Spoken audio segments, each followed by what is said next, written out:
Okay, so when I spoke about you guys still remember the CPU block diagram I showed you on the very first day, right? You had an ALU, then you had the cache memory. No, cache is not exactly registers. So what happens is inside ALU. So let's say, how do you evaluate instructions in your ALU?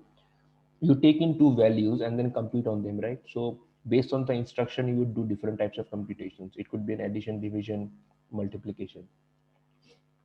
But before even doing that, before even executing the instruction, you have to place both the values on certain, you could say on certain, you would say on a certain place actually inside the ALU. That certain place is called a register. You have to place those both the operands on the registers, and then the instruction executes and then the ALU executes the instruction, reading the data from the register. Register is the fastest way. Registers is the fastest way to access data. Actually, it's even faster than the cache, and registers are inside the ALU. You could just say registers are like this, mm, some bit wide, some let's say if you're talking about a 32-bit variable, then that 32-bit variable will occupy one 32-bit register. So think of these as small blocks inside your ALU. Inside the place where the execution happens, wherein the data you read from the cache is first stored and then operated on. So it's just like one more level of you could just say one more level of access. There is RAM, there is cache, right, and then there is registers, which is inside the ALU. And there is nothing faster than a register, by the way. The register is the fastest way to access something, but they're very limited, very. It's like you would have mostly let's say 15 to 16 to 32 general purpose registers where your computations happen. Did you get it? PC, yeah, Yes. exactly. PC is a kind of a register. Good. Program counter, right? That's a register. That's because that's there is this one block or one 32-bit value or one 32-bit place inside your ALU or your CPU, which keeps on incrementing. That's a register there. Why do you need the program counter in a register? Is because that is something that you are accessing again and again, right? So it has to be a very fast access. If you just imagine, if program counter, if you would have stored the program counter in RAM or some other memories, then for every new instruction that you want to execute, you have to go to that memory, get the value of program counter, and then do this entire thing, right? So it would have taken a lot of cycles, a lot of time just to read the value of the program counter. That's a program counter which is register, so that you can access the next instruction in the fastest way. It is more limited to cache. Also, Yeah. Yes. register is a keyword like static. It's given in the book. See, there are two things here. One is the hardware register, which I just spoke about, which is there in the hardware in your inside your ALU. Another is in Yes, sir. from your C side, right? From your programming language side, you could say most of the variables. See, let me say again. Let's go there. Let's see. So you're talking about registers, right?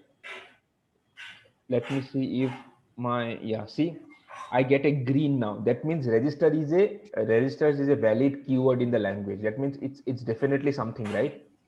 So I'll Yes, tell sir. now what it is. Now there is something called an auto. There are just two things, just remember, auto and registers. So when I say auto, by default, most of the things are auto actually. I don't have to write auto explicitly. When I did an int, this particular word called auto is automatically like implicitly there. It's present there.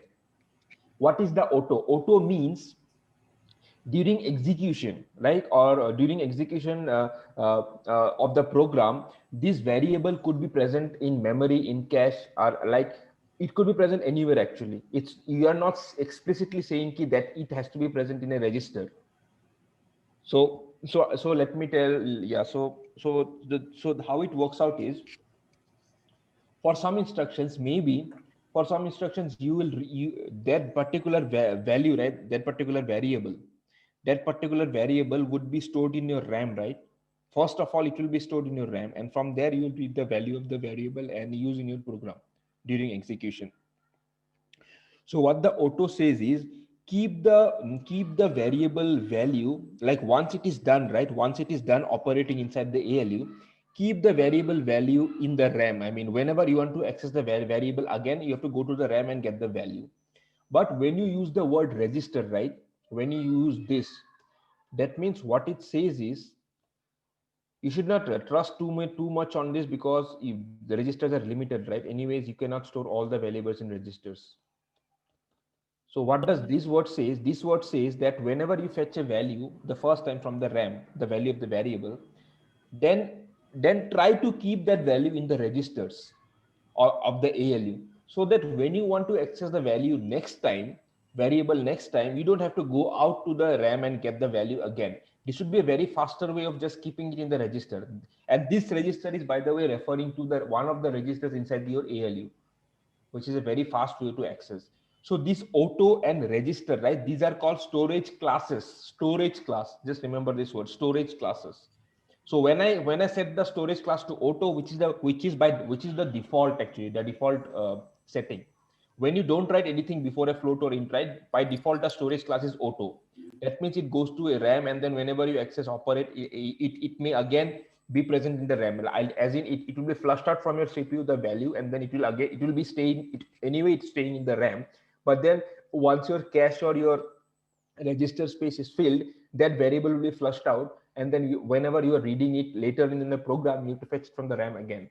But when you use the register storage class, somehow that value of the variable stays in the registers, so that it is that way it will be faster when you want to access it, like later down in the program. Let's say after 100 statements you want to access the variable again, then there is a chance that using the register keyword, the variable stays in the register and it doesn't go out of your CPU. Did you get it? So Yes, sir. this is Excuse, the C way of telling the CPU to store it in register. But don't get, but it's not a guarantee that it will be stored in register, guys. Just remember this, because what if your CPU just has 32 registers, and then you have declared 100 variables and you have declared all of them as registers? This is not possible, right? You cannot Yes, store sir. all the 100 values in register. So in He that has way, given. yeah, in some way the CPU would CPU do something, but just don't rely on this key. It will always be there in register based on the size of the register space, that is how many registers you have. Some would be kept and some would not be kept.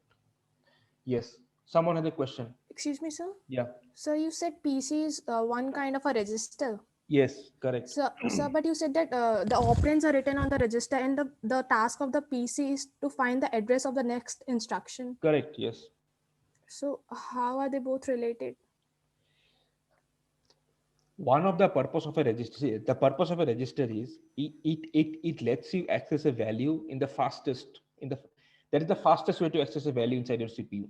This is clear, right? This point is clear, isn't it? Yes, sir. Okay.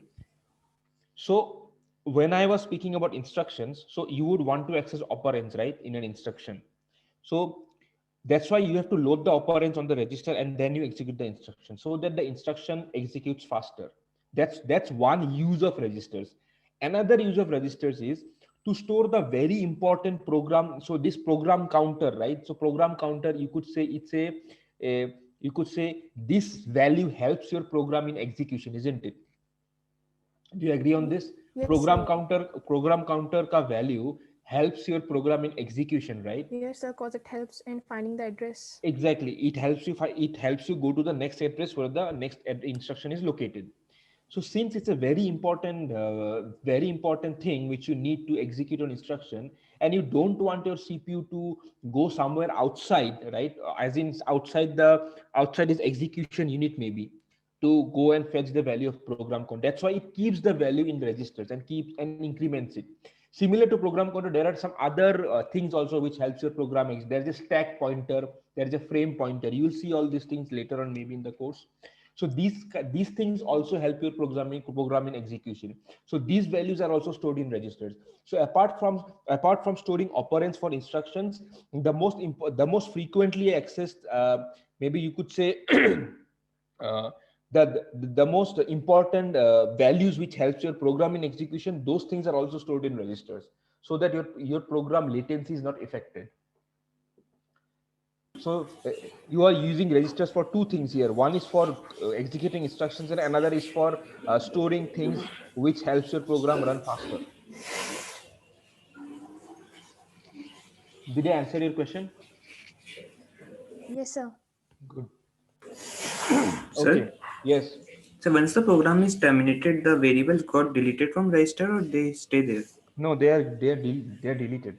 They're, as in, they're not deleted. I mean, I don't know what happens actually. I mean, someone some other registers, some other values will take up their space now when you run the next program the next time.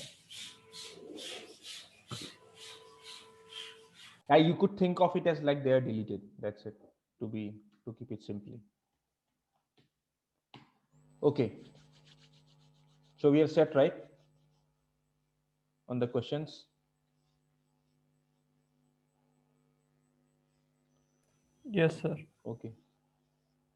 See, I'm used to hearing this noise from you guys, right? I mean, some background noise that when all of you go on mute, it's like I think no one is listening to me.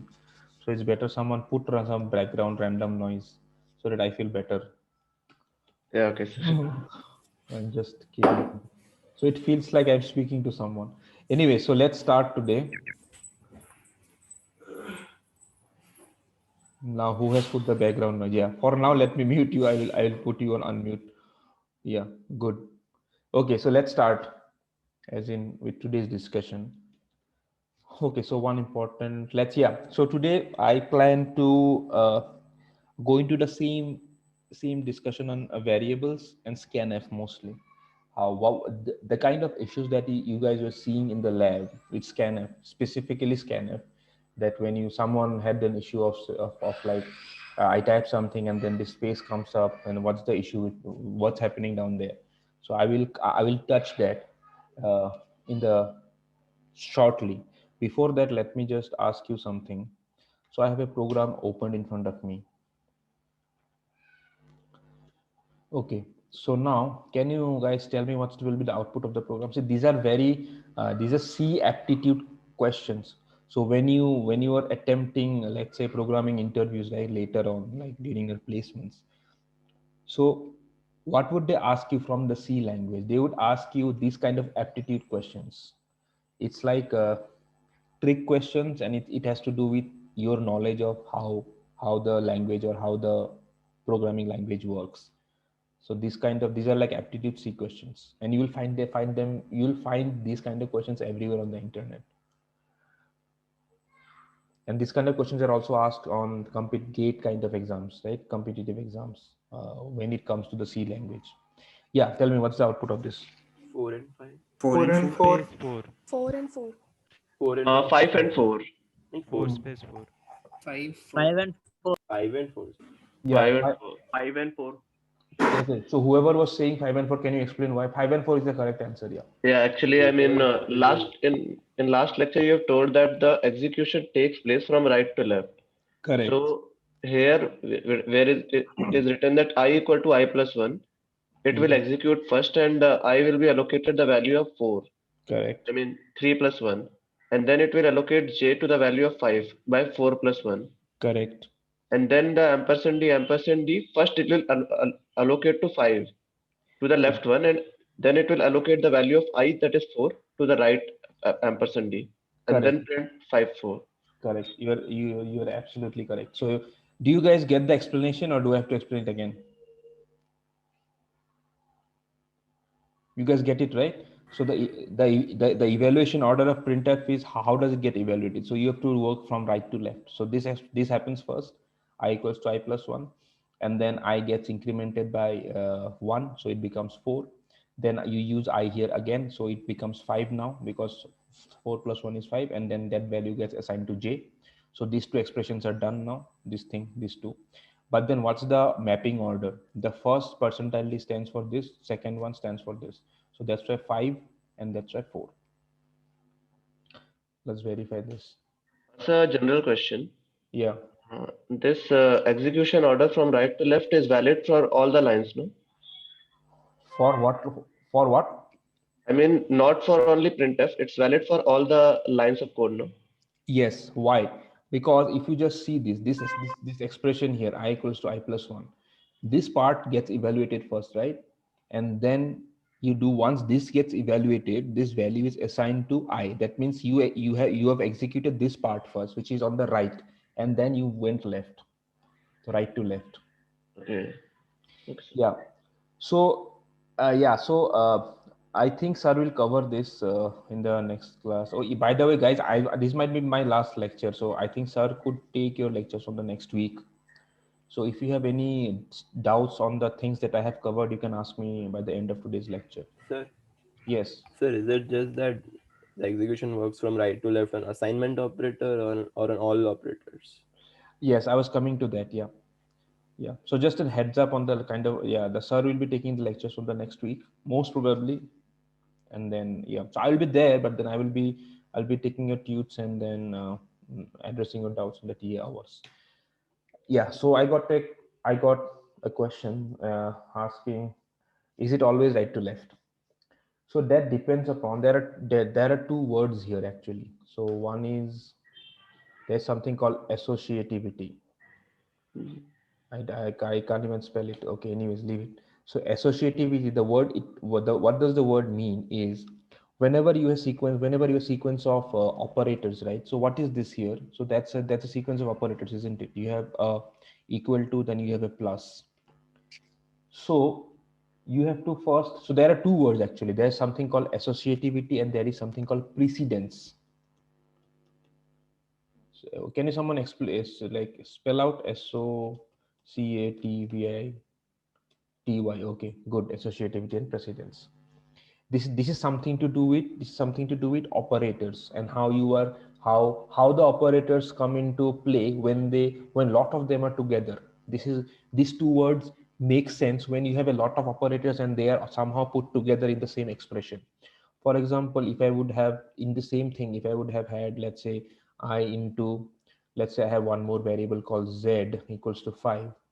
So if I would have I into z plus 1, so what would happen first? Tell me in this case. What's the order? The multiplication happens first, right? Yes, sir. Why? Bodmas rule. You have to stop saying Bodmas rule now, because you have graduated from school. Now you are in college. This means this So multiplication has multiplication happens before addition. It has higher precedence. That's the word. Precedence. It has higher precedence than the addition operator. That's why. See, this has a lot. This expression has two operators, like two operators together. So when lot of operators come together, and then you have not specified the what to say.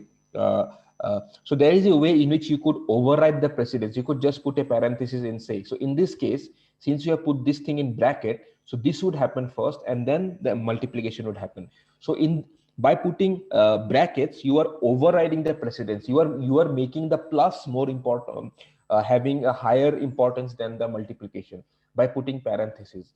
But in the absence of parentheses, when you just have these operators just floating around in an expression without any parentheses to dictate the order, parenthesis helps you dictate the order.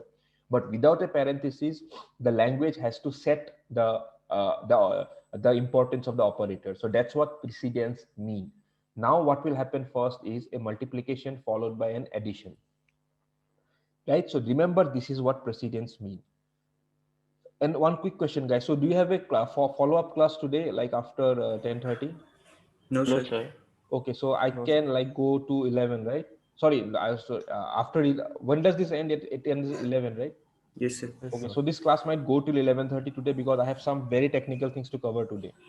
So yeah, so stick with me. Yeah. So this is what precedence mean. Good. Everyone is clear on this, right? By everyone, I mean people new to programming. Yes, sir. Yeah. So you Yes, guys sir. observe, because Yes, sir. people with programming experience know this stuff already. So now I have clearly said that plus and into are like these two different things, right? One is powerful and another is less powerful. So the powerful thing will happen first, followed by the less powerful. Now let us say I have two multiplications now. So what would happen in this case? sorry, not two multiplication. So let me say I have two subtractions. Let me do this now. Let me say these are very like tricky things which the C aptitude, the whole C aptitude area, right? The competitive C aptitude area is built on this kind of concepts only. So let me put one more value. Let's say 2. Now tell me what will be the value of I.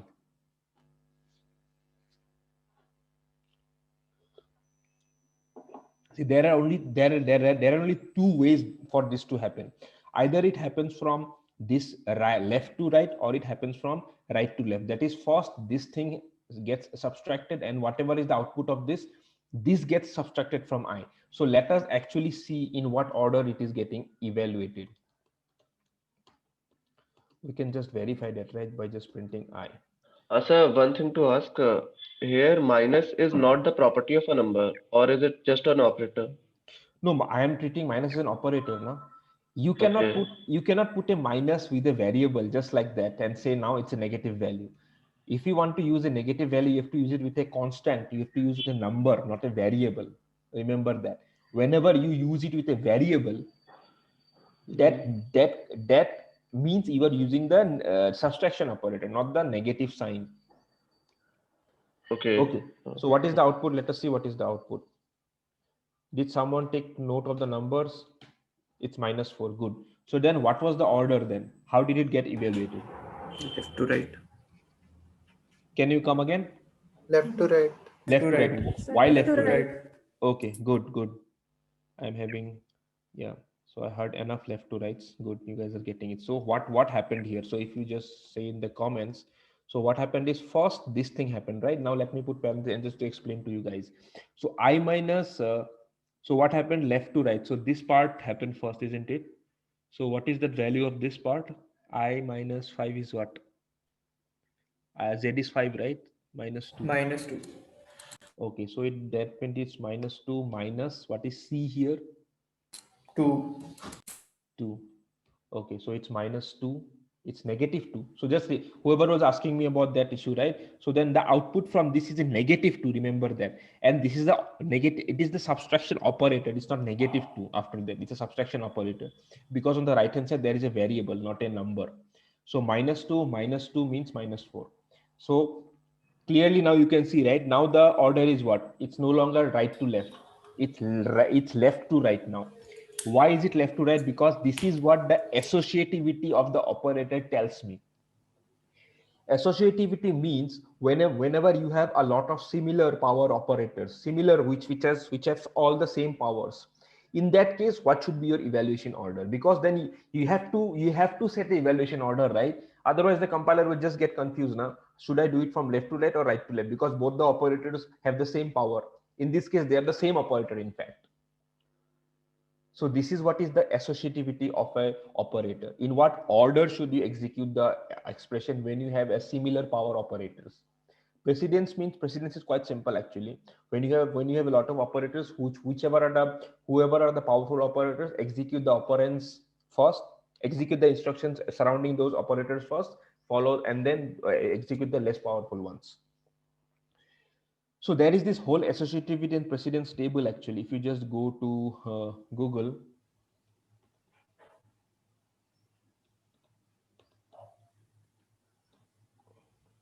yeah, so if you just see this, right, so there is this whole table. It's very, I mean 90% of the programming, I mean not 90, I exaggerated on that. So 70% of your aptitude questions are built on this chart here, the precedence table. Just remember that, associativity and precedence table. So just search for that on Google, you will get it. You see these, these are all the operators that is there in the language, in your language. So we have just seen, how many have you seen? We have just seen this arithmetic operators, right? Just see this. We have seen plus, minus, and then these operators. So you see this addition and subtraction. So they are of the same power. And what is there when you have a lot of additions and subtractions together in an expression without parentheses? What is the evaluation order? It is left to right. Just see this, left to right, because the associativity is left to right. Again, multiplication, then division, mod, they are all of the same power. And then what is their order? Again, it's left to right. So 90% I think it's left to right, but there are some operators which are right to left.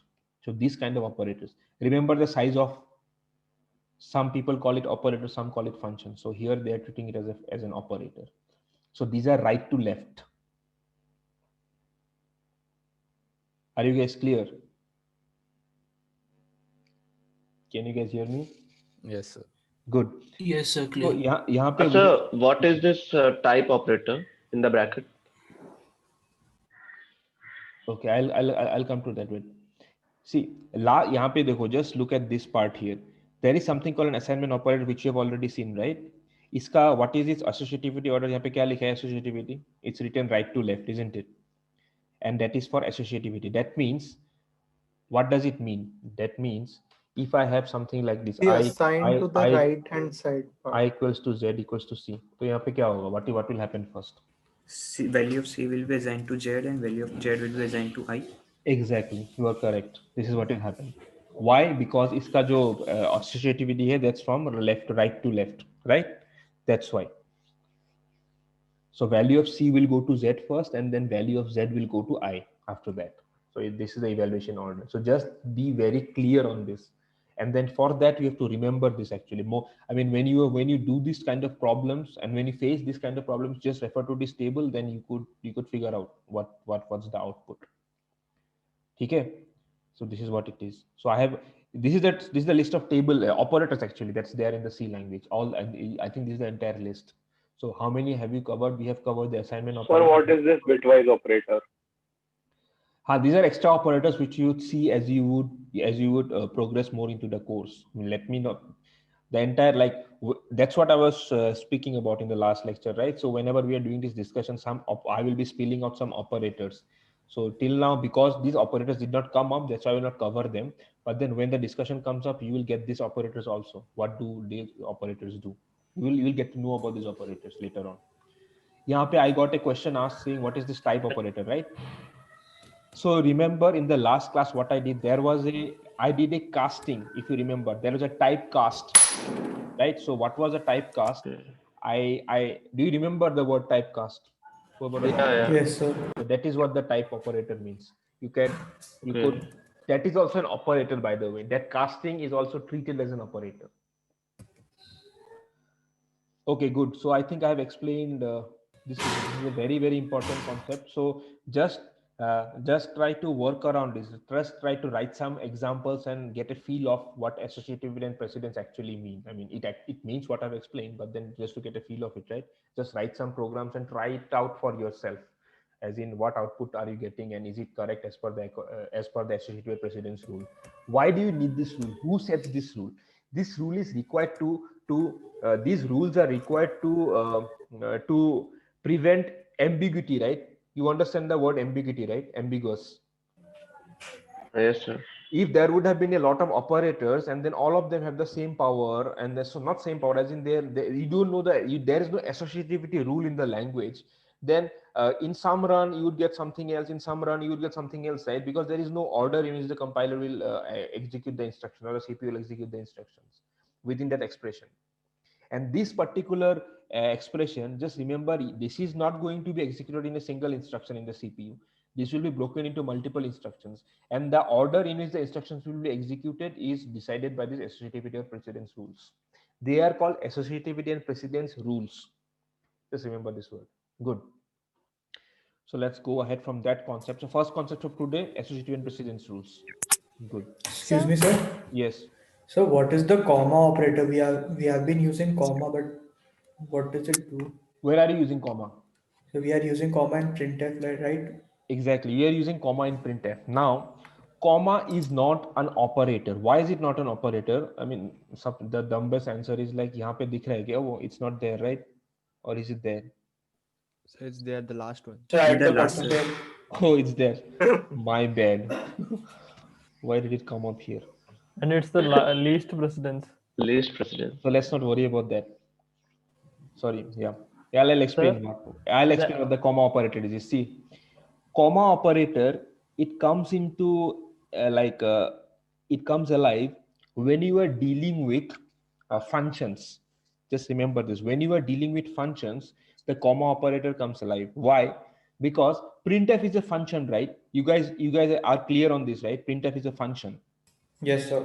So whenever you want to pass arguments, what do you mean by arguments now? Arguments are inputs to a function. Yeah, exactly. So let us say you have a function named fun and it expects, let's say, 5 or 6 inputs. So you have to separate those inputs by comma. Comma helps you separate things actually. Like these are 5 different inputs, right? So each of the inputs has to be separated by a comma. Even in printf case, if you have different after, see, printf may the first, these are all the arguments or the inputs to printf. The first input to printf function is always the string, right? The thing between the quotes, and this has to be there. Other inputs may or may not be there, but the first part, that is the input in quotes, has to be there. Without this input, printf won't work. And jo baki ka other inputs, right? These inputs are also given to it following the comma. These inputs are optional inputs. You may or may not give, and whatever number of and this is like a variable length input. Remember that printf does not have a fixed size of input. You could pass 100 inputs here. It doesn't matter. There is a variable. It's like a variable length input. The function printf is a variable length input function. So that's why you could separate all the other inputs apart from the first very basic input, that is the quotes input, other inputs by this comma operator. That is one of the use of the comma operator, and I have not seen the comma operator being used anywhere actually. And if you find it out, that's good. But most of the time it's used for logically separating out the inputs that go in a function. Sir, so then why is it an from operator? right to left, na? Sorry? Associativity should be from right to left, na? Comma operators, associativity is left to right. See, comma operator is, yeah, that's a good question. So comma is from left to right, but we are seeing from right to left. See, that thing that I spoke about, right, which is the expression, which are the expressions kept together in printf. I think that is nothing to do with the associativity with the comma operator. See, comma operator ka associativity, how does it work out? I'll tell you. So let's say I have 2 percentile Ds here, and then I have an A and I have an B, right? So comma is left to right is because this percentile D may gets mapped to this, it's left, and then this one will gets mapped to this. So this left to right thing, right? So I think it has to do with that, not the evaluation order of the expressions. I have to look more into this actually. I have not invested more time on the comma operator. So let me look into this and let me get back to you. Like I will put a mail with a link to some pages where you can read more about this operator. We can do that, right? Yes. Don't worry, it's not that an important operator, but just remember one thing: printf may things gets evaluated from right to left, and then it is printed in the left to right order, because so printf may the printing happens from left to right, and the evaluation happens from right to left. And as per the operators goes, the other operators they have to follow the precedence, that is associativity and the precedence rules. So yeah. So in this example, the one that is in comments, yes, you said that it will happen from right to left. So that is due to the way in which printf works, or is it due to the way in which C works? Like it happens right to left. It happens the way whenever you are passing arguments to functions, right? So this is inputs to a function. So this is a printf function, isn't it? And you are passing it arguments. So these are evaluated from right to left. So first this one gets, what if your inputs are not clean? See, there is this thing called this input, right? What is this? These inputs are direct numbers, right? Which I'm inputting to this function called fun. But what if instead of these inputs, what if I have an expression in place of direct numbers? For example, I could have A plus B into C. See, so these are not direct inputs, right? These are an expression, and whatever the output of the expression is, that is the input to the function. So this right to left that I'm talking about, I think it's the evaluation order in which the parameters of a function get evaluated and then passed on to the function. So it will happen with every function, right? I think so. Yeah, it should happen. Okay. Just try it out. I mean, if there is a good test case, you can share it with me as well. I think it should happen with every function, right to left. So we can I think that will be going out of bounds, but we can just make a function and then use this thing itself, the printf example itself. Just try it out. I mean, try all these things out. I mean, that's why you have to. I've given you the basic knowledge of this associative precedence in an evaluation order. Now you go and explore yourself what is possible and what is not. And once you do that for yourself, you'll get a better feel of it. Okay, so let's move ahead then. So one more question now for you guys. Yeah, don't worry about the comma operator. I will, if I read, I will read about the comma after today's lecture, and then if I get to know more, I will share it with you guys. I'll give you the links.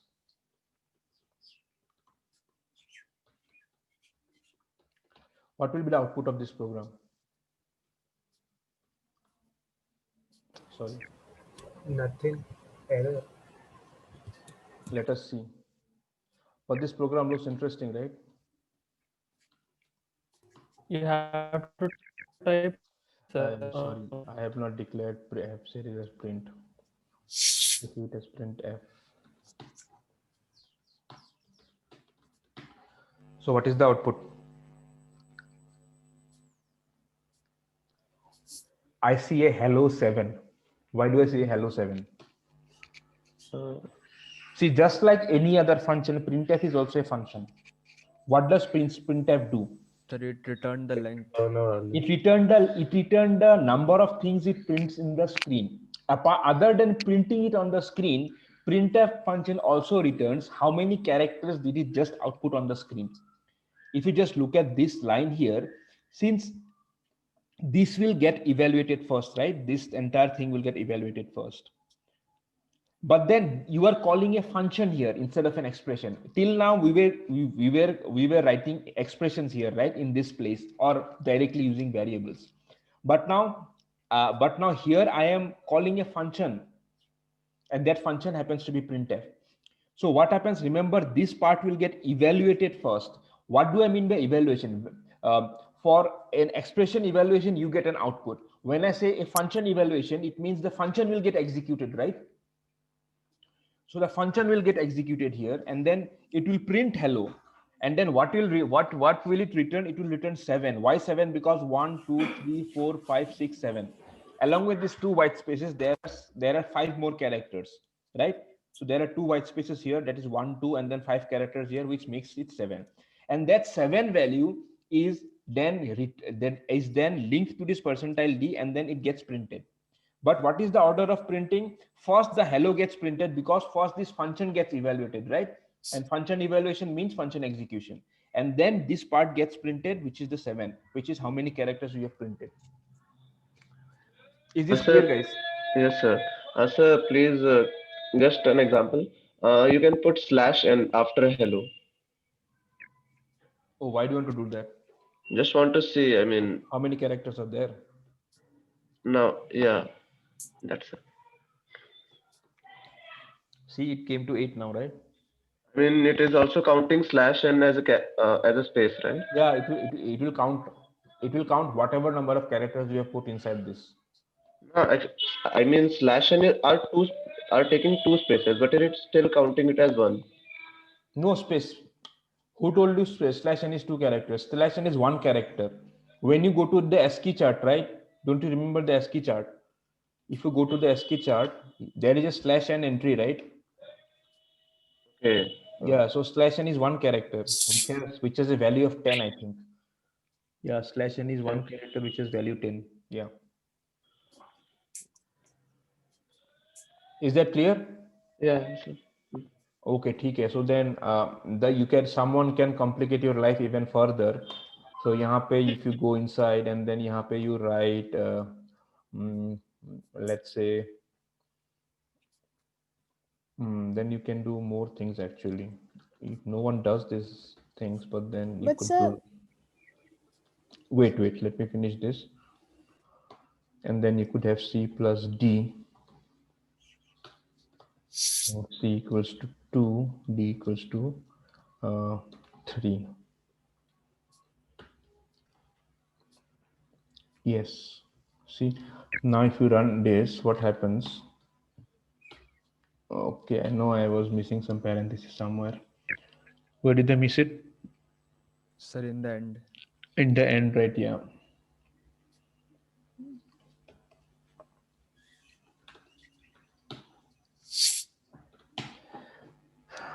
You have to work. You just think. Does the output make sense now?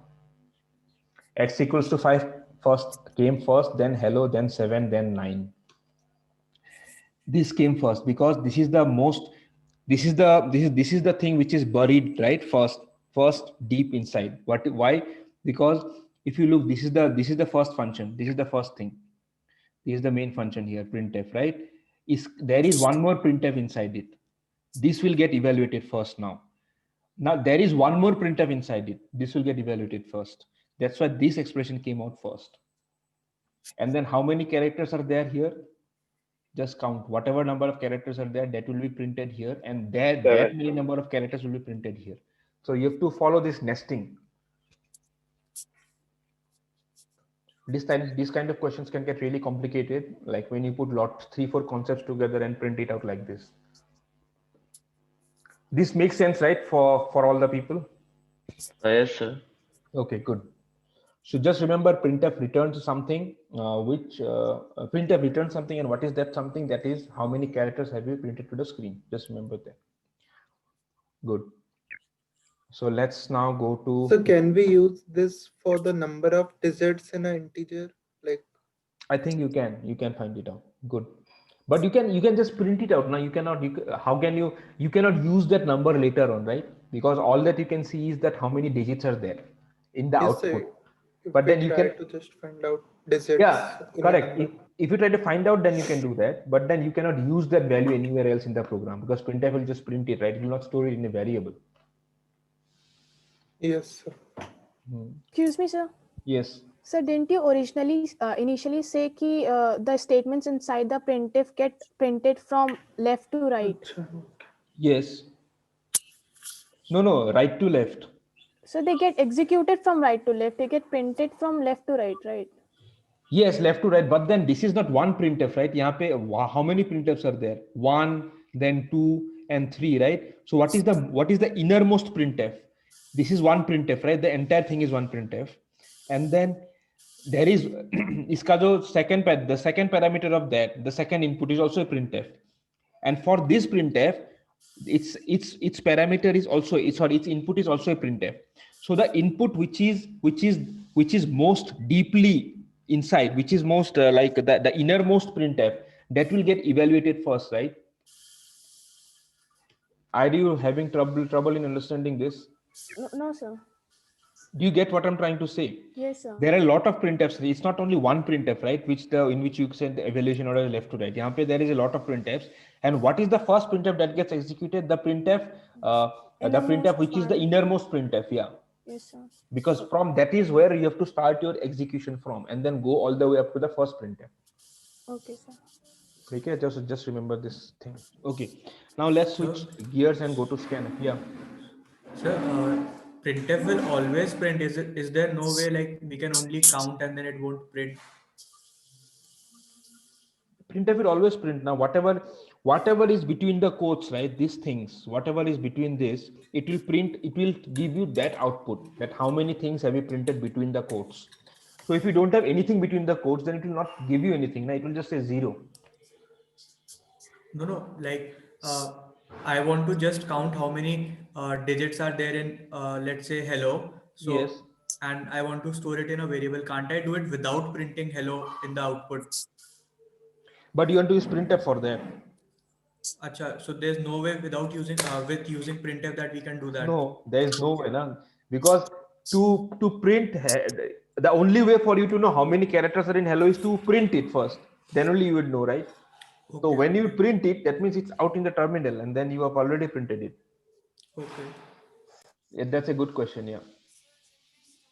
Value in a variable and then print the variable. Yeah, you can do that. You can say x equals to printf hello. So no, so but then you will print hello. But yeah, first we will print hello. Right? Yeah, that's the problem. In this case also you will print hello, right? There is no way to avoid this now, because until and unless you print something on the screen, you don't get the number of characters you printed. So then how does it work in Python? the len function. Sorry.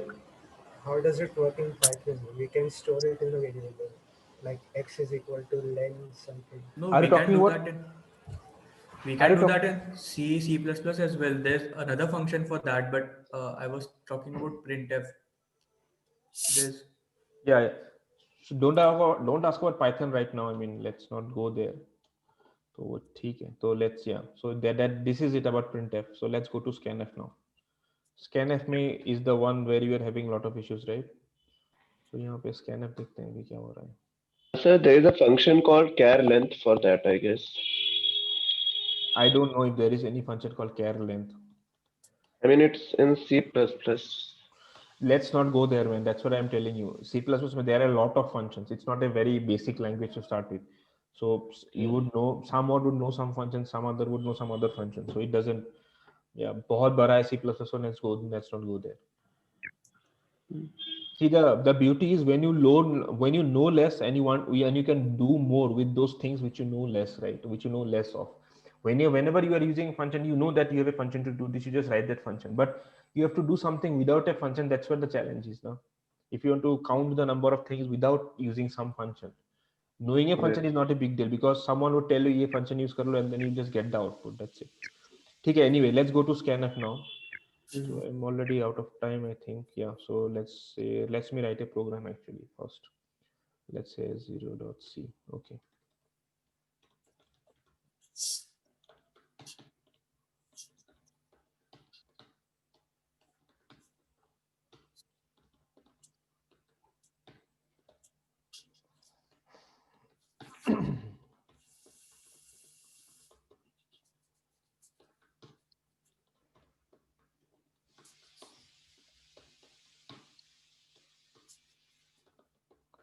Again, this is a very important concept and a very, very confusing concept. Just remember this. And इसमें बहुत, I mean, you get a lot of aptitude questions on this meme also, this kind of problems. I'm also not that confident on this, but I'll just try to do my best, like whatever I know. See, whenever you are executing this program, what is the first thing that's happening? It's waiting for some input from you, right? From your side, isn't it? Because you have two scanfs to start with, two back-to-back scanfs. So now, yeah, let me just pull up the thing here. I will need some diagrams actually to explain.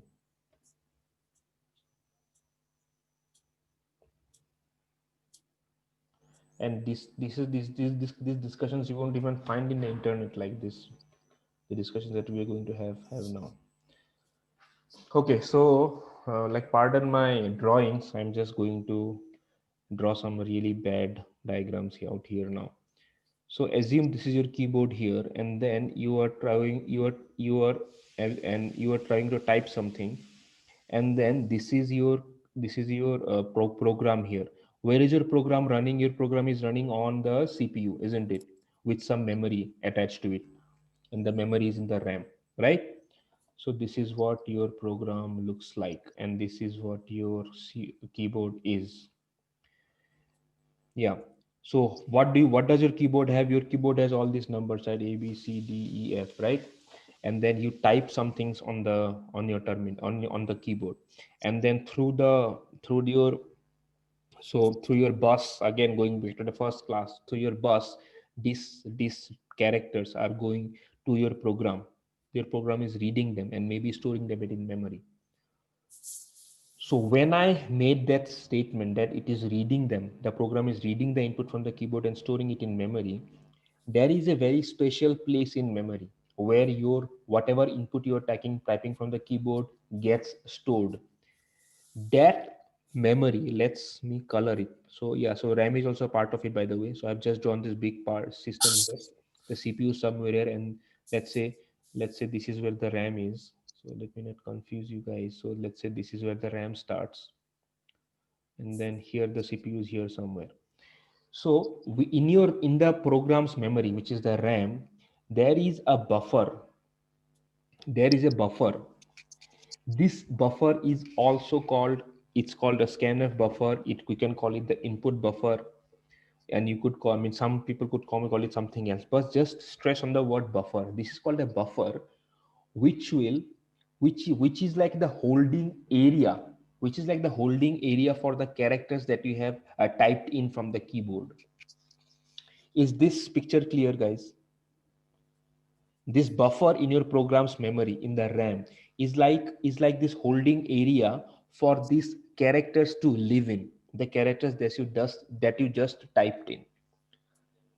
So how do these characters live inside that buffer? In what form do they live inside that buffer? Can someone say? Can someone just think?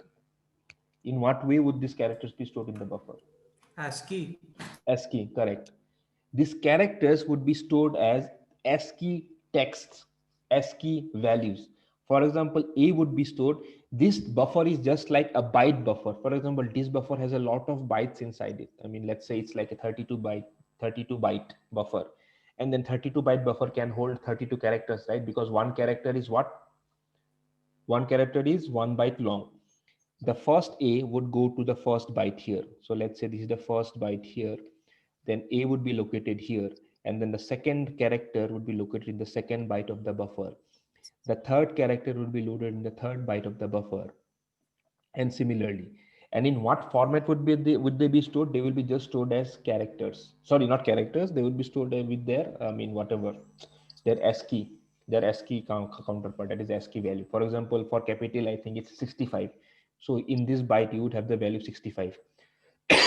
For small b, I think you have the value, what is small b? 98, I think. So you will have here 98. Okay, now, okay, do I see some questions here?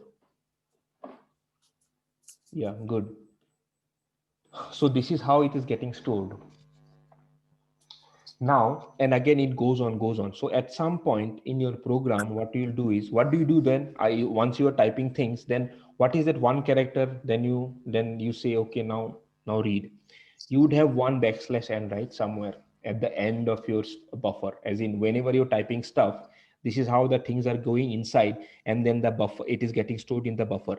Remember that your program, your scanf is here. I mean, just assume this is your program area where the CPU is, and then this part, and this is your scanf here.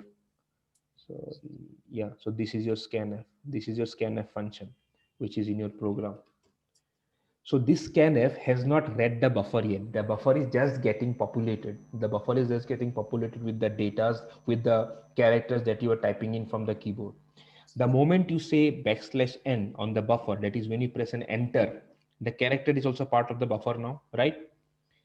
Whenever you do this \n, then scanf wakes up and then just reads the buffer up to this \n, I think.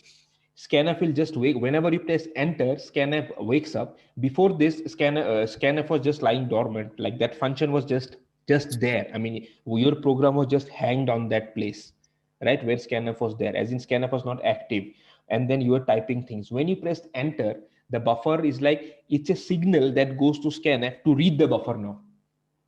That is whatever the user has typed, all that random things that the user type. Okay, now the scanf says, okay, now that a signal has come to me for me to start processing the buffer. Now the scanf will start processing the buffer. How will it process the buffer? The processing of the buffer, remember this, guys, the processing of the buffer is dictated by what you put inside this double quotes. Now, when I put a double quote %d, that means scanf will read the buffer. It's 11 o'clock. Sorry for that. Yeah, the scanf will read the buffer and then scan the buffer from left to right. It will just scan the buffer, okay, and then it will try to, and while scanning, it will try to create the values which you need as per the specification you have given here. So what is the specification that you have given here? You have given it the number. That means the scanf will go left to right scanning, and it will try to create a number out of the characters that are there. But then till what point will scanf go? Scanf will keep on scanning until it sees the first space in the buffer.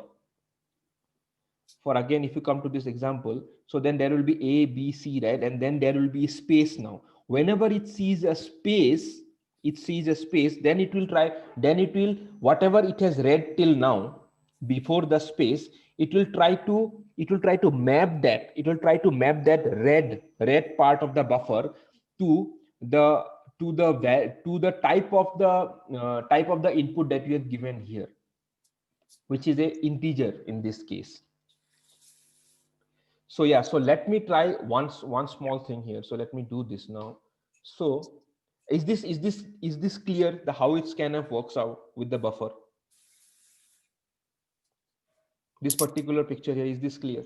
So you keep on entering, then the buffer gets filled. You say enter, then the scanf signal goes to scanf, the signal goes to scanf, and the scanf reads the buffer. It will keep on reading from left to right until it sees the first space. Whenever it sees the first space, whatever things it has read till now, it will try to map that to the type of the thing that you want that red part to represent.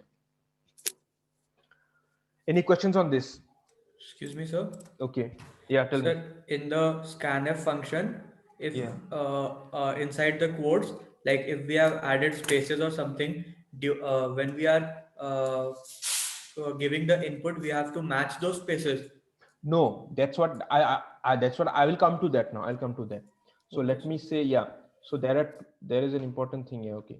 So okay, why did it just, okay, it was S0, sorry. Okay. So let me run the code. Yeah. So now scanf is on standby, right? It's on standby. That means it is not active now, right? So now let me type stuff now on my keyboard. I have typed characters. Now the buffer is getting filled. Buffer is getting fully filled. And now if I do an enter, what happens? What happens, guys? Tell me.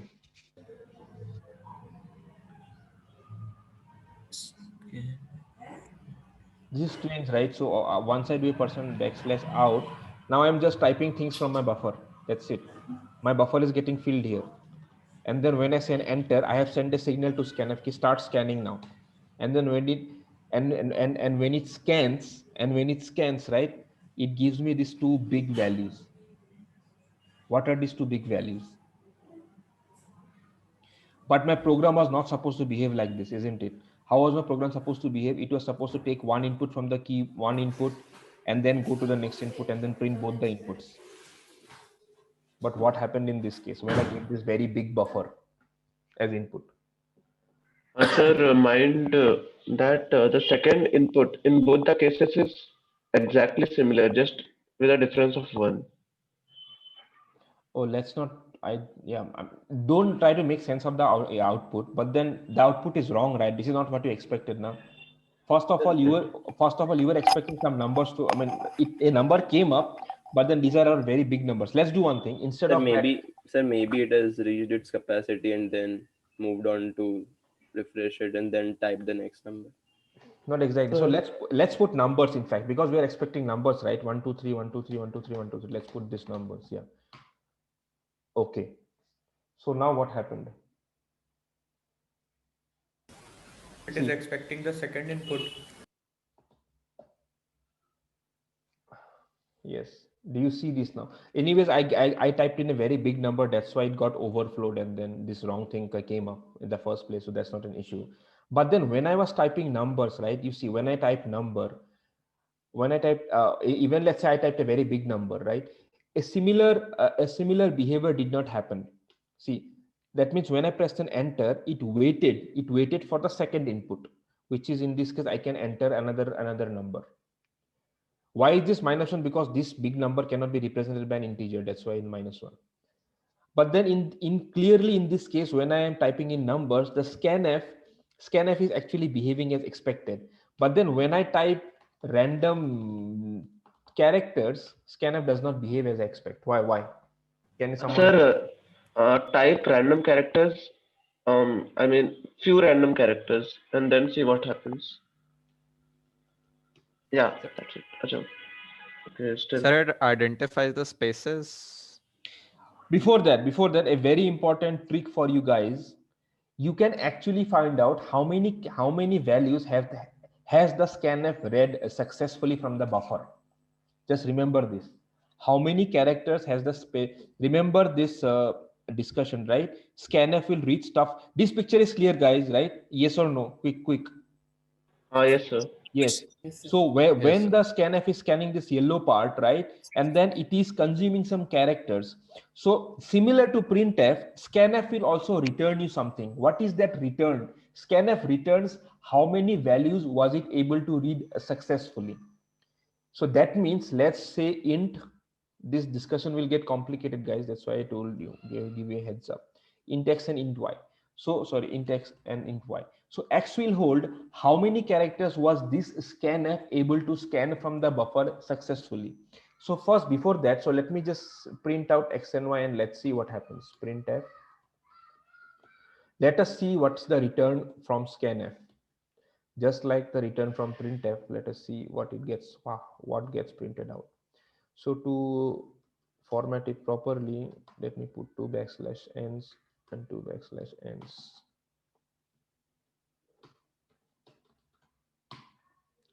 Okay, shall we put the characters now, random characters? Or first let's put numbers. Let's put numbers 12 and 13.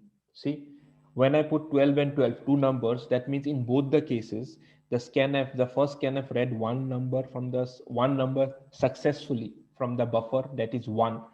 Another, the second scanf also read one number successfully from the buffer, which is 1. That's why I see 2 ones. Is this clear? So Yeah. why Yes, sir. one? Yes, sir. Why one? Because from this is what my buffer looked like, right? Remember, this is my buffer now. This is my keyboard buffer, right? When I say enter, my the first scanf got signaled from my, let's say, from my keyboard, and then scanf went ahead in the buffer. What does my buffer contain now? Tell me. This picture is going to be really important actually. So let me just make it. Sir, actually, can you clear that? What is, I mean, scanf is giving us the number of input it has taken, or No, the number? the number of inputs it has read from the buffer successfully. Okay, so 12 is, I mean, single unit, no? Yes, it's a single unit. See. Okay. Yeah, I will go back to that run now and then say backslash edit out. Now my program is not in what state is my program? The scanf is just waiting for the signal to come from the keyboard, right? The enter, and then I have not typed anything in the buffer. When I say 12 and when I say enter, what does my buffer contain now? My buffer contains a 12 and the buffer contains a backslash n, right? Yes, sir. This picture is going to be very important. So let's say this is what my buffer contains now. It contains a 12 and a backslash n, right? You guys agree on this, right? Yes, sir. Without a space. Yes, sir. It contains a 12. Now when I pressed a backslash n is part of the buffer now, first of all. That's what happens. The second thing that happens is the first scanf gets a signal saying now it's my time to start scanning the buffer. to start scanning the buffer for the input which I desire. What kind of input does scanf desire? It desires a number, right? So it will try to read the inputs from left to right. Remember, these are stored as different characters actually. There's a 1, there is a 2, and there's a backslash n. So it will read 1, it will read 2, right? And then it will read a backslash n. When it reads a backslash n, it knows, okay, now my number has ended. So this is my number that I got. A very important point here is that number was not stored as 12 in the buffer memory. The number was stored as 2 characters, 1 and 2. What did scanf do is it converted both the characters into a number. How does it convert? You can convert these 2 characters into a number, right? You can take 1, you can just do this, right? 1 into 10 plus 2, right? You can do this and then create a number, isn't it? So scanf does a computation similar to it does. Yeah, let me just increase the font. So what I'm trying to explain here is in the buffer, whatever you have typed in, there are characters, right? There is no number 12 there. There is a character 1, there is a character 2, there is a backslash n. Scanf will see the character 1 and see, fine, I am reading characters. Let me store it. Let me keep a note of it. It will see a 2. Let me keep a note of it. Then it sees a backslash n, and then it says, okay, whatever I have read till now, can I form a number out of those characters? Can it form a number out of these 2 characters? Tell me. Yes, sir. Yes. Why? Because these are numerical characters, right? These are numerics. because there's a 1 here and there's a 2 here. So all that scanf has to do is now it has to do 1 into 10 plus 2 and then give you the number 12. This conversion is happening from characters from the character 1 2 to the number 1 2 internally inside scanf. You are not even aware of this. But inside the buffer, 1 and 2 are stored as different characters. When the scanf reads the two characters, it will combine them together to form a number. Why does it combine to form a number? Because this is what you have asked scanf to do, right? You have asked scanf to scan a number from the input buffer. That's why it will consume the characters and then pack it into a number and give it, and then return something. What is that return? It will return how many values in the buffer was it able to successfully map to the percentile D that we have given. As in, yeah. So just let's go back to the program.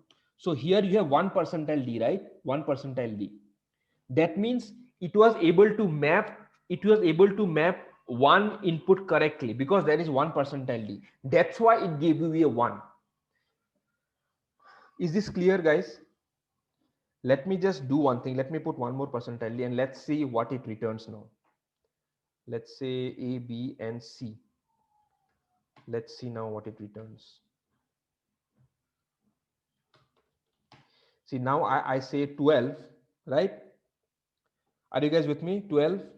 Now I say enter. Now I say 13, right? And now I say 14. See, what did the first scanf give me? Yeah. What are the contents of the buffer now? Can someone quickly say what are the contents of the buffer? 1, 2, Yeah, okay, 1, sir. 3. 1, 2, backslash 1, 2, n. backslash n, 1, 3, backslash n, backslash n. and quickly 1, 1, 4, backslash Backslash n. n. This is what my buffer is, right? Then Yeah. the first scanf is here. Then whenever I say an enter, a message goes to the first scanf. Okay, and then the first scanf will say, okay, now I will scan the buffer, and I have got characters. It will read the characters and convert it to a number. But then that scanf is not done yet because that scanf wants one more number, right? It is hungry for one more number. So uske liye it will stay alive. It will not just go away because it has not got what it wants. It still wants more. So that's why again it will wait. It will hold it. It will hang. It will be on standby. Again, then once you have typed 1 3 because this signal has been consumed once, right? So you cannot use this signal again. So then you say 1 3 and then again a backslash and again that first scanf comes to life and then it reads 1 3. That means now it has read two numbers successfully from the keyboard, right? And then the first scanf returns. Uska kaam ho gaya. That first turn is over. And then that's why it gave me 2 as an output because it was able to map 2 values successfully from the buffer to the number to the percentile list that is there. And then finally you see a 1 4 for the third scanf and then finally a backslash n. Oh, that was a lot of effort. Yeah, tell me guys, do you understand this? Yes, sir. It's clear, right? Completely clear. Yeah. This is a very, very internal discussion and you won't find it anywhere actually on the internet. So that's why try to pay attention on this. Yes, tell me the question. So please once try to type a character in there. That's what I was going to actually. Yeah. Then let's do that, whatever he is asking us to do. But then let's keep it simple, man. I mean, let's not put 2 3 scale. Yeah, let's not put one more percentile D here. Let's just put 1 percentile D just to make our life simple. Yeah, so now let's try and see. Let's put in characters. Tell me, what should I type in? A. Just a single character, is it enough? Yes, sir. Okay, enter. See what happened. What happened in this case? So why isn't the second scanf working? Correctly, correct. Let's go there. So what happens here is, now what are the contents of your buffer? If you just copy paste. Yeah, so now what are the contents? So when you typed A, right? And then you say A. Sir, second thing to notice that the unit scanned by the scanf are given 0 0. Exactly. That means it was not able to scan anything actually from the keyboard. Okay. It was not able to scan. So what happens in this case is, whenever you have something on the, whenever you typed as A and then you gave a enter, right? And backslash n. And then the signal went to the first scanf. And then the first scanf started looking here, looking into your buffer. But then it's not even able to meet anything. Like it just goes past beyond the backslash n. It just goes past it. Now there is nothing on the buffer. Wait, sir. Sir, in buffer, the numbers are stored in ASCII character, right? Yeah, as ASCIIs, yeah. So, So, sir, it actually looks at the value, I mean, ASCII value of it, and then compute that it's not my value. yes, it will see a 65 here, and it knows, right? It has this in memory, the scanf's memory, it knows that 65 does not map to a number, right? It maps to what? A character, right? So Yeah. it cannot map that to a number, isn't it? That's clear. Okay, so in the I'll come to the I'm explaining that. Yeah, so what happens is when it sees a and then it just runs out of characters. There is nothing I can map to actually. So that's Sir, why the first scanf returns with a 0. Yes, tell me. Yeah, sir. At the time of declaration, could you assign a value to both A and B, and then? That doesn't matter, guy, man. No. So I'm talking about the random values we got in the beginning when you typed in random characters. Okay. I'm thinking maybe it's the leftover values. Let's see. I put a 12, 13, and 14. And print both of them. And see, that's not the case because here you were trying to overwrite it, right? With no, sir. I'm saying the overwrite won't work, but just remove the printf command at the end. Remove the comment sign from it. Remove the comment sign from it. This part. Yeah. Okay. Just want to see what. Let's see. So again, the same example A. Okay, 12, 13 is still there. Yeah, that sir. means So that means scanf was not even able to read and assign it to A. Sir, I was thinking in the beginning when we got very big values, I thought maybe they were leftover values from something. Not leftover, as in they were like because you didn't initialize A. Yeah, and B, yes, right? sir. That exactly. was I was thinking. Yes. That's why this scanf never got a chance to map anything to A or anything to B. Yes, sir. Right. So that's why. So why we got a 0 is because there is a right, a character and a backslash n, and the scanf cannot map that to a number, and that's why this scanf returns. But then why does this scanf doesn't hold? What happens here? See, once the first scanf returns, it's kind of a signal saying I have reached end of the buffer. So that stays true for the second scanf as well. The second scanf also thinks, I mean, the same signal, right? Backslash n signal. That signal is also read by the second scanf. Because the first scanf didn't even work out properly, right? So that's a signal is still active. Okay, so it remains in the buffer. It remains in the buffer because the first scanf, if it would have returned successfully, that means it would have consumed, मतलब उसने consume कर लिया the backslash n signal. लेकिन यहाँ पे the first scanf execute नहीं हुआ ना, तो it didn't even consume the backslash n signal. जो signal मैंने भेजा था from this keyboard. So that's why this scanf, this signal is again read by the second scanf, and again the second scanf sees there is nothing in the buffer for me to convert to an integer, and that's why the second scanf also returns giving a 0. Okay, sir. One more thing. Could you change the type of B to a character and then do the same thing? Maybe B will read A. Good. Let's see this. I'm sorry. But, okay. Sure, you have to so guys, variable. Yeah, wait a second. Yeah, this is the pause here for guys. Wait, pause here for 1 second. So, is the discussion clear for all the people who are new to programming? I mean, I'm discussing with these people, but then sabko aana chahiye, right? Whatever we are discussing, it's not like it's not going out of your. I call this overhead transmission. That's not happening, right? OHT. Sir, so what does need to be done for that character to be read by the scanf? We're trying that. Okay. Let's stick on to that. Yeah. So I was just asking people if this is getting out of you, like if you are not able to grasp it, just pause. Let me pause and ask questions on this. So yeah. So just we are trying out stuffs now. Sorry, what was it? S0, right? Okay. First of all, so that's I have to declare it as a character because I will get an error now. Yes, sir. So let me declare it as a character first. We are trying to experiment with buffers now today. Scanf buffers. Character B. Oh, character B. Sorry, character B. If it works out, then I think it will make sense. All the discussions that you had. Let's put the same input.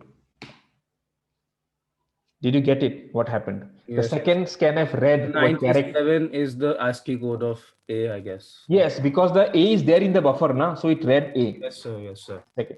First scanf did not work. because first scanf was expecting a number, right?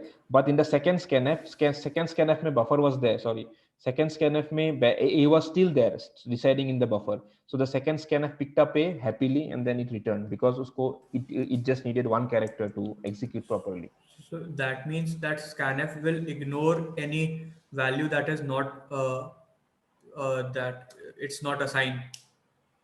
Matlab, Yes, exactly. It will ignore it. Sir, Because and it is not able to map it now. It is not able to map it to the format that we have given it. It is not able to map that. So that's why it will just run out of characters in the buffer and it will just return with a 0. Sir, and one And more then, thing. but just remember one thing. But since the first scanf returned 0, it did not read anything from the buffer. But buffer mein A still stays there. If scanf would have been able to map that to some number, then only that thing would have been deleted from the buffer. But since the first scanf was not able to consume A, that's why A never got deleted from the buffer. A remained as it is, and that's why the second scanf picked it up. So when the scanf is successfully able to map something to the format you have given it, it deletes that entire thing. In the first case, remember there was 1 and 2 characters, right? So 1 and 2 got mapped to a number. So 1 and 2 got removed from the buffer now. There is no 1 and 2 for the other scanf to see.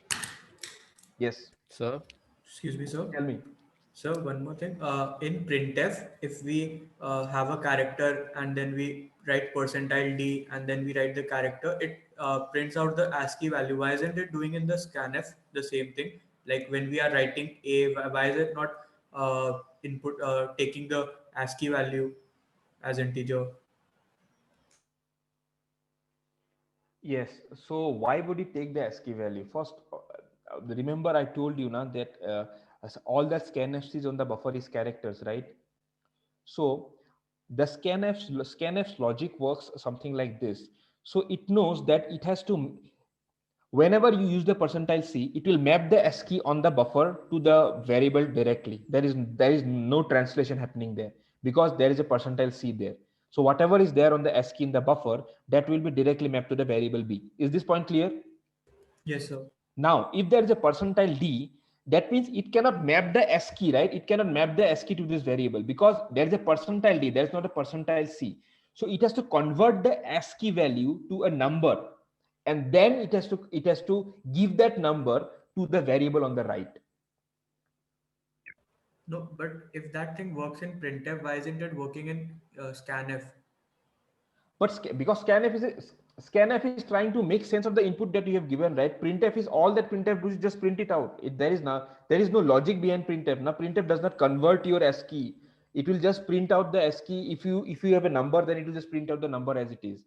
But in scanf, it is trying to, I know what you're trying to ask. You are trying to ask the ASCIIs are numbers. So scanf could read that number as it is, right? Yes, sir. But that is not how scanf works. So scanf has to convert that to a numerical value. It cannot take it as the ASCII value itself. Because let me explain that to you. So what is the ASCII value of 1? Tell me. What is this ASCII value of 1? Just see from your ASCII chart. Where is it? So 49. 49, yeah. So what he is telling me is, let's say I have entered 1, right? So yeah, so I got a 1 as the output. So let me see. Let's address his doubt first. So let's say I have only one scanf now, and then just not to confuse you guys. So then I just want to print the value of A. So मैंने A का value print कर दिया. Good. So let's say I have entered 1. Then I got a 1. What you are saying is it should read 49 as it is, right? But then I have entered 1. I have not entered 49, right? So I would see a wrong input being stored in A, right?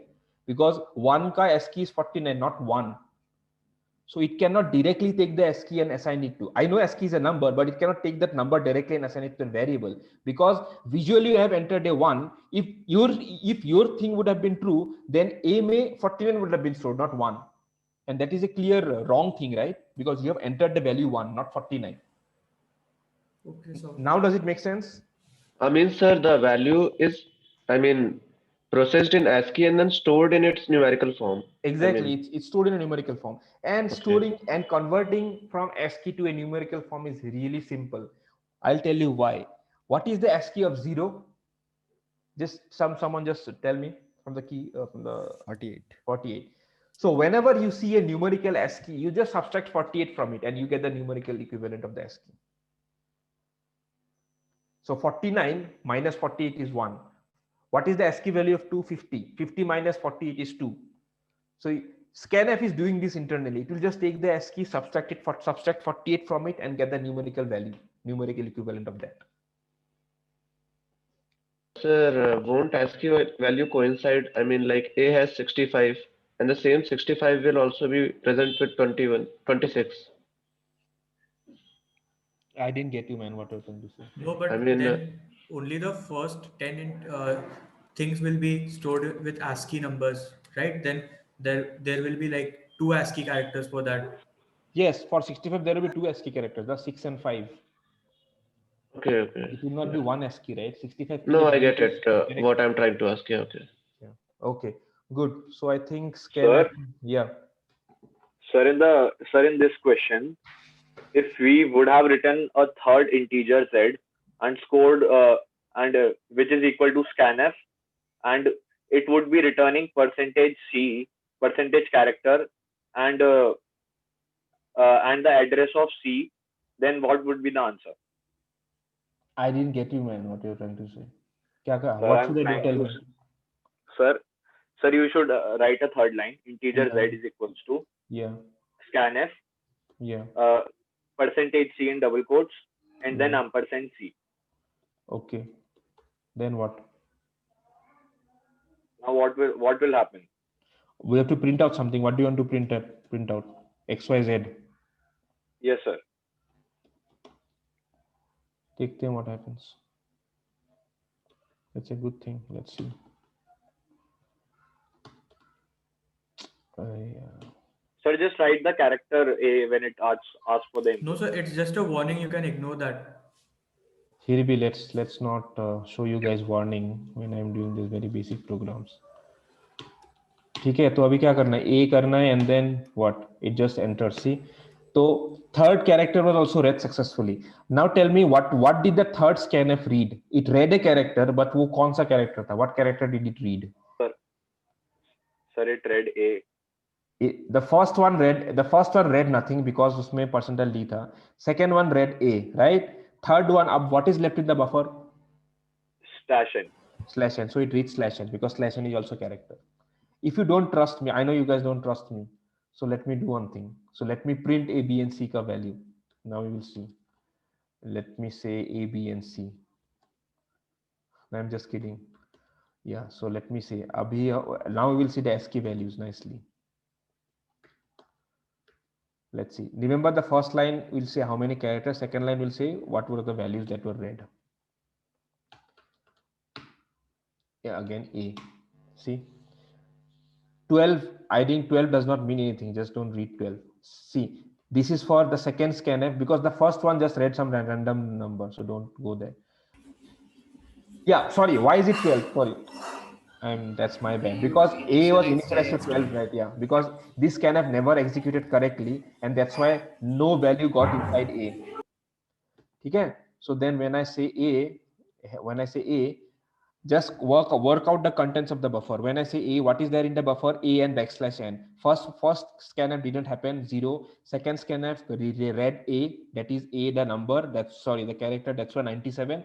Third scanf read what? 10. Someone go on the ASCII chart and tell me what is 10. Yeah, /n. Everything is clear now, right? Oh, yes, sir. So, but why isn't like /n being deleted from the buffer? It's deleted because you have put in a character, right? Because you have said a character to read. You have asked the scanf to read a character, and it will read the character. It will read scanf. It will read /n as a character, and then it will be.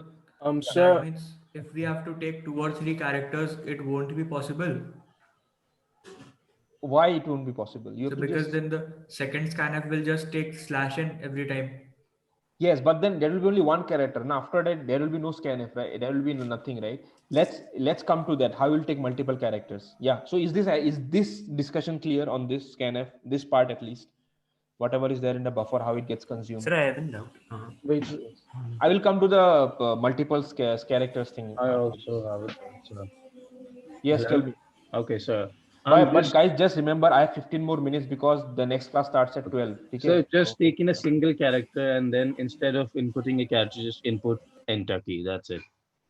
Okay, wo karna hai. Okay, you want to do that. Okay, let's do this. Just write. So we that. can leave the class if you want. I mean, We'll have to change the quotes. Okay, yeah, you make No, it. I'm saying that I can be here till 11:50. So let's say we have 15 more minutes. So Yeah. you guys don't have any class now, right? No, sir. yes, sir. Yeah. Okay, so let us say मैं क्या करता हूँ इसको S6. Okay, let's write one more code now.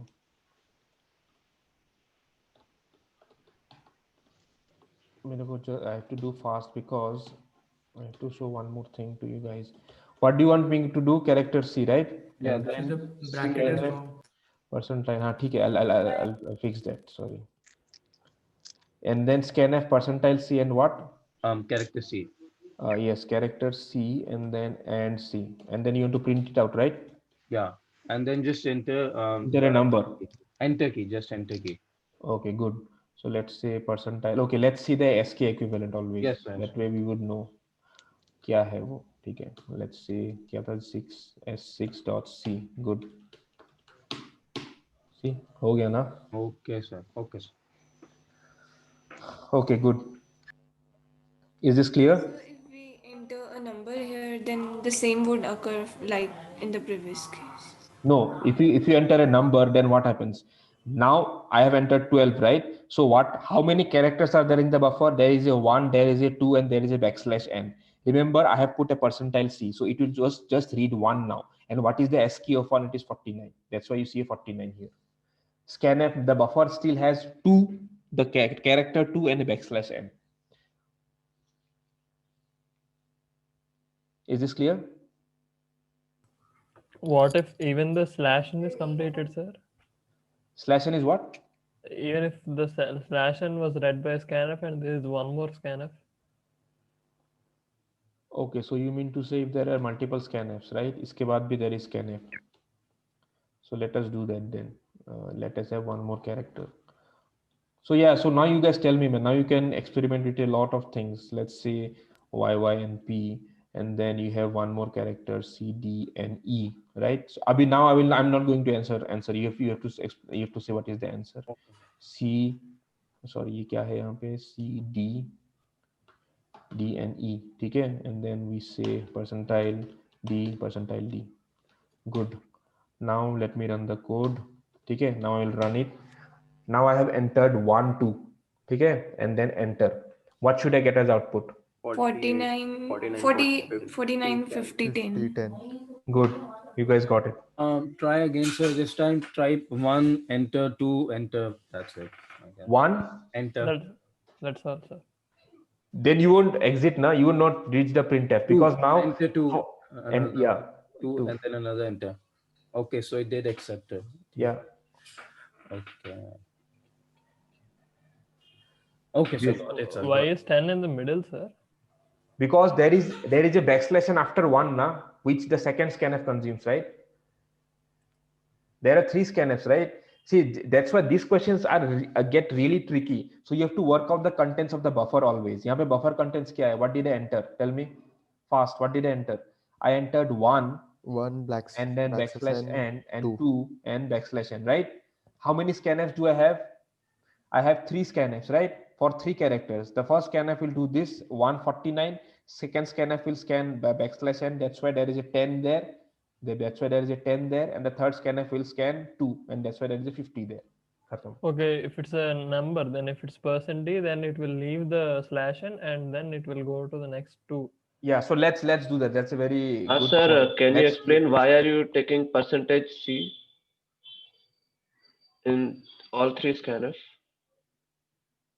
Dude, you are asking an existential question, man. It's a very, very basic question. I mean, all this discussion, you want to know why am I using %C? Because these are characters, na?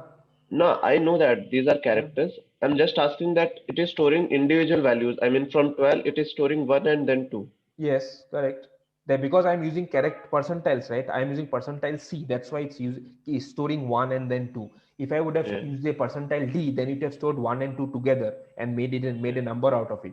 For that, to verify that, so let me just make the second percentile C as a percentile D, and then let me make D as an integer. Then let's see what happens.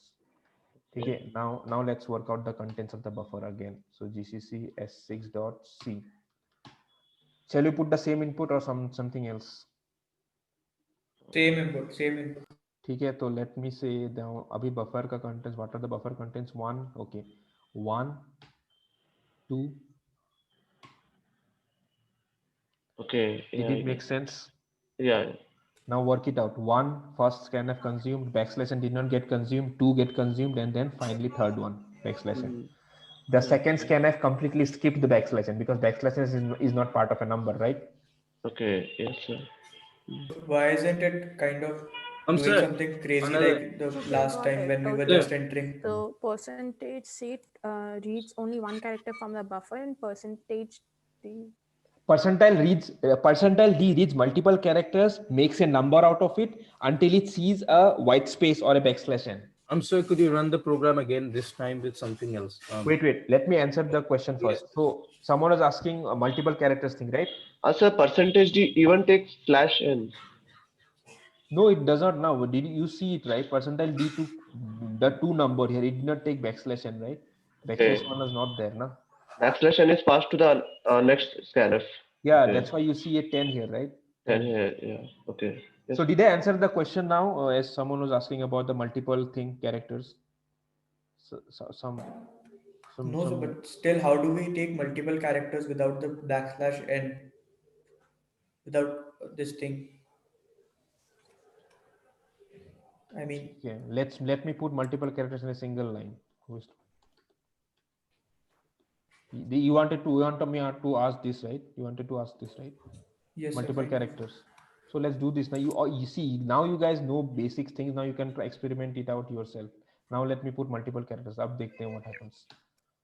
So now again, remember you have to work. Okay, again the same thing. No, a girl was asking me about that multiple things. So is it clear to you? Not you. I mean, someone before you. Are you there? Hello. Okay, anyways, yeah. So if she comes up again. Well, sir, I have a different doubt. But wait, let me just finish the execution here. So now if I run this code, see now let me, what do you guys want me to enter? Tell me. Just a 3-letter word, anything like ABC. Okay. Okay, let me put ABC and E, F, G, H as well. What is in my buffer now? My buffer is getting filled. Okay? My buffer is getting filled. Buffer में क्या है अभी?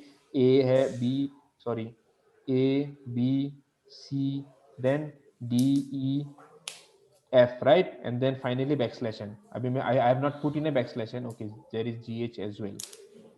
E, F, G, and H. Fine. Okay, and then I say enter. What did I read now? Tell me. I read the first 3 characters, right? Yes, sir. This is how it works. Sir, and one more time, do this again. And Why? then A. Yes. Enter. Okay. And then B. So what will happen? Okay. Okay, so we will have to use a single scanf if we want to scan a word. Yes, you send multiple because that percentile n will also be part of your scanfs characters. Just remember that. Sorry? That's percentile, sorry, that backslash n becomes a character now if you do an enter in between. That's why it's better that you use, see, one more thing guys, so let's try one thing as he was mentioning. So from the previous scanfs, I mean, we could do a lot of stuffs actually here, so we will just run out of time. बहुत कुछ कर सकते हैं. Yes, sir. Wait. So यहाँ पे there are 3, let's say C, E, and D, right? Abhi these scanfs are back-to-back scanfs. So let me not put a backslash n, and let me just try to fill the buffer without putting a backslash n. Let me put a lot of characters in the buffer without pushing a backslash n. Let's see what happens. Okay? You guys understand what I'm trying to do? I am saying ki I put A, B, C, D, E, F, G, H. Now I have not pressed the backslash n. These are all part of my buffer, right? Yes, sir. Pointer, press enter. What happens? See what happens. The first three scanfs, I can hear a lot of noise, guys. Actually, can you just someone mute? Yeah, okay. So yeah, in this case, can you explain what happened in this case?